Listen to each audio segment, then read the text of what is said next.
She opened a bakery to escape him. Chapter 1: The Silence of Leaving. It was 2:17 a.m. when Clara finally closed the suitcase.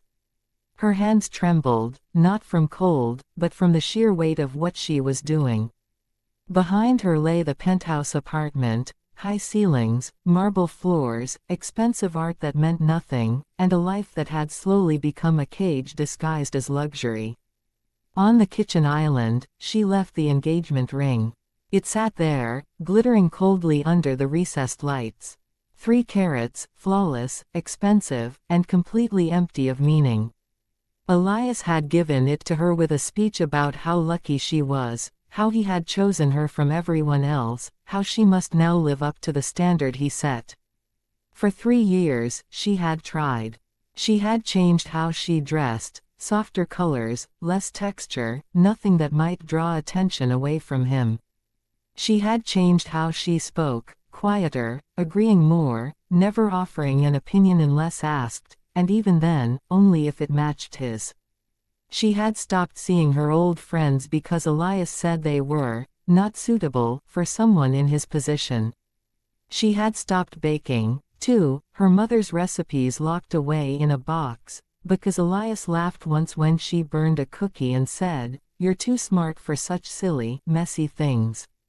Leave that to people who can't do anything else." That comment had been the breaking point. It wasn't just about the cookies. It was about how he made her feel small every single day. How he made her feel that her joy, her talents, her very soul were trivial things. She took one last look around. She didn't take the designer clothes. She didn't take the jewelry he had bought. She didn't take the photos they had taken together. She only took what was truly hers: her mother's leather-bound recipe book, the heavy iron mixing bowl that had been in her family for generations, a few changes of clothes, and her car keys. The drive out of the city was quiet and tear-streaked. Clara didn't know where she was going. She only knew she was running toward herself, toward the person she had been before Elias told her who she should be. As dawn broke, the city skyline faded behind her, replaced by rolling hills, green trees, and winding roads. She drove until her eyes were heavy and her fuel tank was low.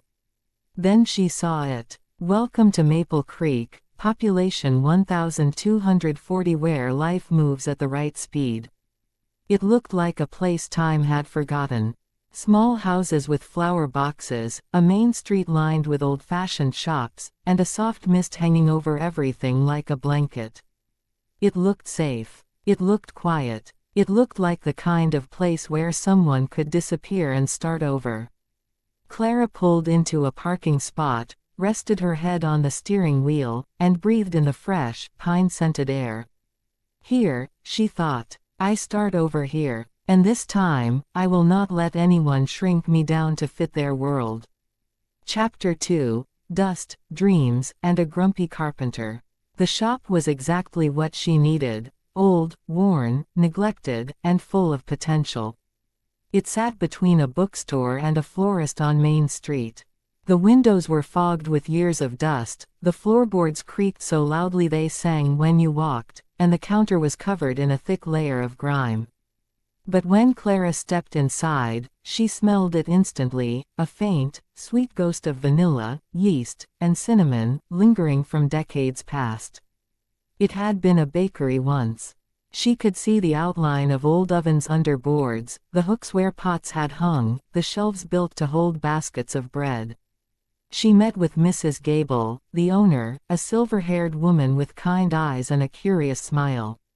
Clara didn't tell her everything. She just said she wanted to open a bakery, that she loved baking, that it was her dream. Mrs. Gable didn't ask too many questions. She just nodded, signed the lease, and handed over the keys. "You'll need work done, though," she said, tapping the wall. "Shelves are loose, floors need tightening, counters need building. This place hasn't been loved in a long time. You need a carpenter. And here in Maple Creek, there's really only one worth hiring." An hour later, the bell above the door chimed, and Clara looked up. Silas Hawthorne filled the doorway. He was tall, very tall, broad-shouldered, with dark hair that fell over his forehead and a thick, dark beard. He wore worn denim, a flannel shirt with rolled sleeves, and heavy work boots that left dust prints on her floor. In one hand, he carried a toolbox that looked heavy enough to anchor a ship. In the other, a coil of measuring tape. He didn't smile. He didn't say hello. He just looked around the room, his dark eyes scanning every crack, every uneven board, every loose nail.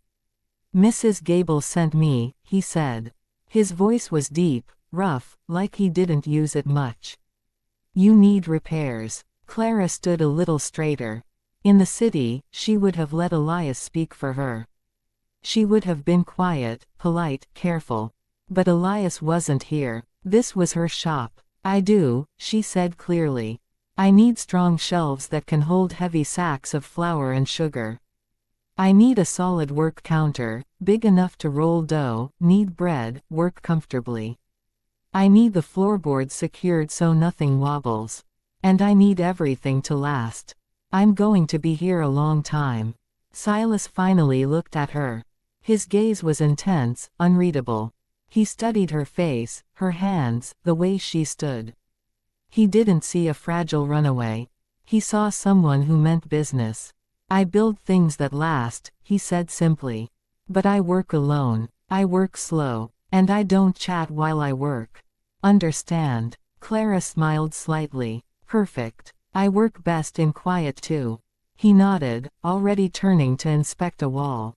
"We start tomorrow early. Bring coffee if you want, but don't expect conversation." As he left, Clara leaned against the counter, heart racing. He was gruff, abrupt, and clearly didn't care about making friends. But there was something solid about him. Something unshakable. "He builds things that don't break," she remembered him saying. Clara looked around her dusty, empty shop. "Me too," she thought. "I'm going to build myself that way too."